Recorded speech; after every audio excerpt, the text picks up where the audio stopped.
અમે શાંતિથી સાહેબ કરવા આવ્યા. બે હાથ જોડાવે કે તો પગે પડા લ્યો. ના બરાબર છે. બીજું શું થાય સાહેબ? આનાથી જેટલી વિશેષ તમને રજૂઆત કરો કહો.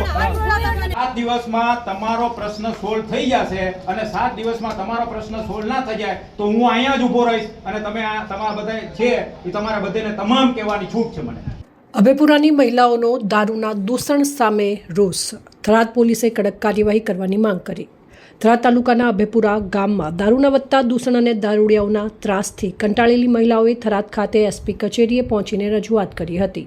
મહિલાઓએ ગામમાં ખુલ્લેઆમ વેચાતા વિદેશી, દેશી અને દારૂના કારણે યુવાધન બરબાદ થઈ રહ્યું હોવાનું જણાવીને તાત્કાલિક કડક કાર્યવાહી કરવાની માંગ કરી હતી. રજૂઆત દરમિયાન થરાદ પોલીસ સ્ટેશનના પીઆઈ એજી રબારીએ મહિલાઓને આશ્વાસન આપતા જણાવ્યું હતું કે તેમની રજૂઆતને ગંભીરતાથી લેવામાં આવશે અને આગામી 2 દિવસમાં અભેપુરા સહિત સમગ્ર થરાદ વિસ્તારમાં દારૂના ધંધા સામે કડક કાર્યવાહી હાથ ધરવામાં આવશે. તેમણે દારૂના ગેરકાયદેસર વેચાણને રોકવા માટે પોલીસ દ્વારા સતત કાર્યવાહી કરવામાં આવશે તેવી ખાતરી આપી હતી. આ પ્રસંગે થરાદ ડીવાયએસપી SM વારોતરિયાએ પણ અરજદારોની વાત સાંભળી હતી. તેમણે પોલીસ અધિકારીઓને જરૂરી સૂચનો આપતા જણાવ્યું હતું કે દારૂના ધંધા અને અસામાજિક પ્રવૃત્તિઓમાં સંડોવાયેલા તત્વો સામે કડક પગલાં ભરવામાં આવશે. સાથે જ સમગ્ર થરાદ વિસ્તારમાં દેશી અને વિદેશી દારૂની ગેરકાયદેસર વેપારને રોકવા માટે સઘન અભિયાન હાથ ચલાવવાની ખાતરી આપી હતી.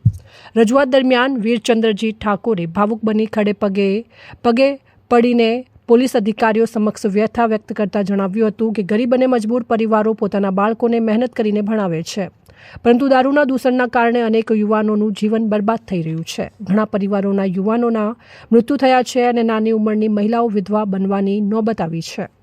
તેમણે પોલીસને દારૂના દૂષણ સામે અસરકારક કાર્યવાહી કરવા વિનંતી કરી હતી. અભેપુરા ગામની મહિલાઓ અને ગ્રામજનોએ પોલીસ તંત્ર દ્વારા અપાયેલી ખાતરી બાદ દારૂના ગેરકાયદેસર ધંધા સામે વહેલી તકે અસરકારક પગલાં ભરશે તેવી આશા વ્યક્ત કરી છે. અમે શાંતિથી સાહેબ કરવા આવ્યા. બે હાથ જોડાવે કે તો પગે પડા લ્યો. ના બરાબર છે. બીજું શું થાય સાહેબ? આનાથી જેટલી વિશેષ તમને રજૂઆત કરો કહો. અમારું નથી પીડ્યા તો વેદી જાતિ તમારે તો તમારા છોકરા સ્કૂલમાં હારી ભણતા છે. અમારા છોકરા મજૂરી કરી છે સાહેબ. ઈ દારૂ પીને ખાતે બેહીને મજૂરી કરીને રોટલો ખાય કે ના ખાય? કોમ કે વર્ષોથી આ બનાવ છે, આ ચાલે વર્ષોથી આ હેડે. શું અમે શાંતિથી વાત કરવા અમે આટલા ભોતા બાને બોલવું પડે છે.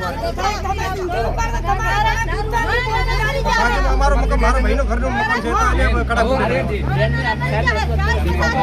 7 દિવસમાં તમારો પ્રશ્ન સોલ્વ થઈ જશે અને 7 દિવસમાં તમારો પ્રશ્ન સોલ્વ ના થઈ જાય તો હું અહીંયા જ ઊભો રહીશ અને તમે આ તમારા બધા છે એ તમારા બધાને તમામ કહેવાની છૂટ છે મને. જાઓ, ખાતરી આપો.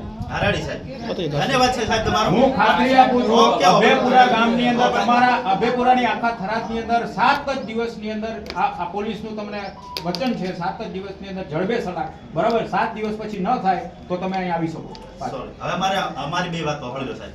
અમે 2 દિવસ પહેલા આ પત્ર આલ્યો લખીને સાહેબને પણ આપી, દેવ સાહેબને પણ આપી. અમારે કીધું પોલીસની સારી કામગીરી શિવનગરમાં પણ બંધ કરાવી છે દારૂ. સારી કામગીરી અમે કીધું અમારે કોઈ આવું નથી કરવું, પોલીસની સારી કામગીરી. પણ એ વિશે 2 દિવસ થયા પણ કામ ઝીરો છું. કાલે સાહેબને અમે રજૂઆત કરી, સાહેબ દારૂ વેચાય છે. બુટલેકરનો અમારો ફોન આવ્યો કે તમે કેમ મેસેજ કરો સાહેબને? અરજી તપાસમાં જે અરે સાહેબ જાણે સાંભળો હું અત્યારે તમારી હાજરીમાં જ કહું છું અરજી તપાસમાં જેટલા લુખા હોય ને એ બધા લુખા લઈ આવો બરાબર અને તમે મને નંબર આપો બરાબર અને હમણાં કાર્યવાહી કરે અડધી કલાક સાહેબને ખબર છે બધી બરાબર લઈ આવશે અને તમને બતાવશે કે આને લઈ આવ્યા. તમે ખાલી તમને જેને ધમકી આવી છે ને જેની ધમકી આવી છે ને અરજીમાં નંબર લખેલા છે બધા અરજીમાં નંબર લખાવી દે. એ તો કોલ ડિટેલમાં જે જમાદારે ફોન કર્યો છે બુટલેકરને એમ કોલ ડિટેલ જમાદારે કઢાવો. એ જમાદારની કોલ ડિટેલ કઢાવો. એટલે તો ધીમે ધીમે વાત કરો. પોલીસની કોઈની મિલી ભગત હશે તો એ છોડવામાં નહીં આવે. હા તો એની કોલ ડિટેલ કઢાવો. બરાબર બરાબર પોલીસ એના ઉપર કાર્યવાહી કરો. અને 7 દિવસનો જ સમય માંગુ છું, જાજો સમય નથી માંગતો. 7 દિવસ પછી આપણે છીએ જ અહીંયા, તમે આવજો સાહેબ. અમે એટલું હવે બે શબ્દ હવે મારો અભળો સાહેબ અભળો. હવે અમે અભળેલો બે શબ્દ સાહેબ અમારા એક અભેપુરાની અંદર નહીં સાહેબ નાના ડ્રગ્સ લે છે, એમડી લે છે સાહેબ. તમારા છોકરા સારું શિક્ષણ લે છે. અમારો અભળો સાહેબ 2 મિનિટ હવે બસ અભળો. અમારા છોકરા મજૂરી કરી જાય સાહેબ, ખાય. હા પણ મજૂરી ખાય અને એ પાછું વ્યસન કરીને આઈ કાર્યવાહી થશે. એટલે એ વિશે બધા વિશે તમે કરો મહેરબાની કરીને બે હાથ જોડી કરો. હા જુગાર બધું તમામ અમારે ફરે આવે મહિલાઓને કોઈ ધરના ઉપર ના દેવું પડે. તમારા ઉપર સંપૂર્ણ વિશ્વાસ છે સાહેબ. અભળો સાહેબ તમારે ધરના ઉપર ના દેવું પડે. અરે પણ 7 જ દિવસનો સમય માંગુ છું ને ભાઈ. અહેવાલ જીતુ બારોટ, સંબંધ ભારત ન્યૂઝ, થરાદ.